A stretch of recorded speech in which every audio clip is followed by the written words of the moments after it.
Operation London Bridge.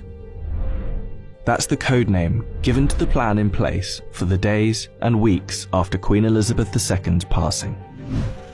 The Queen has been sitting on the royal throne since 1952. That's the longest reign of any monarch in British history.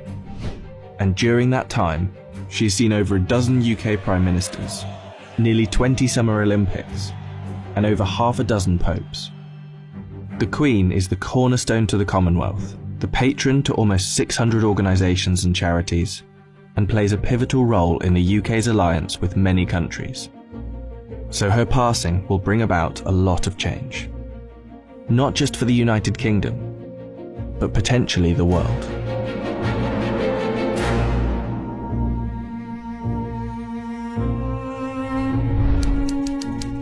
Her private secretary, the Right Honourable Edward Young, will immediately pass a message on to the acting Prime Minister at the time. That message will likely read, "London Bridge is down." The Prime Minister will then set Operation London Bridge into action. Within minutes, the 15 governments outside of the UK where the Queen is head of state will be informed over a secure line. And that will be followed by the other 36 Commonwealth nations and leaders around the world. The gates of Buckingham Palace will then dawn a black-edged notice of the news. At the same time, a news flash will alert media around the world. Every media outlet is prepared for the news. Every radio station has a network of lights that will flash to indicate a national catastrophe such as this. All BBC shows will stop and proceed to run a feed dedicated to the news.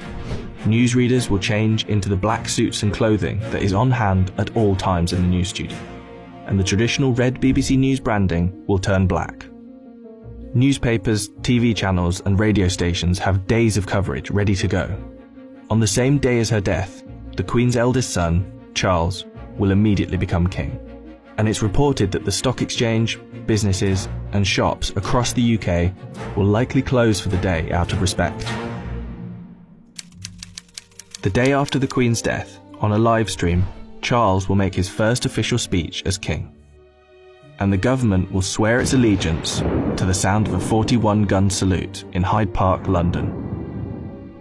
After that, King Charles, if this is the name he so chooses, will set off on a UK tour, visiting the leaders of government in the capitals of each country, Edinburgh, Belfast and Cardiff, before returning to London.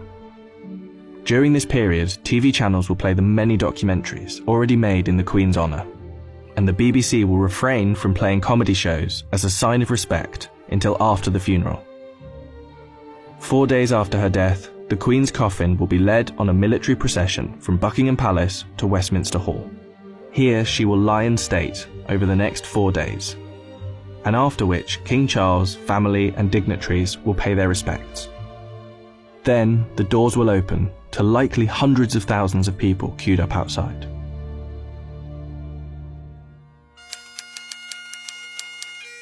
The funeral is estimated to take place 10 to 12 days after the Queen's passing. But one thing is certain, the day of the funeral will be an official bank holiday for the whole of the United Kingdom. The stock exchange will close for a second time in under 2 weeks, and many businesses will follow suit.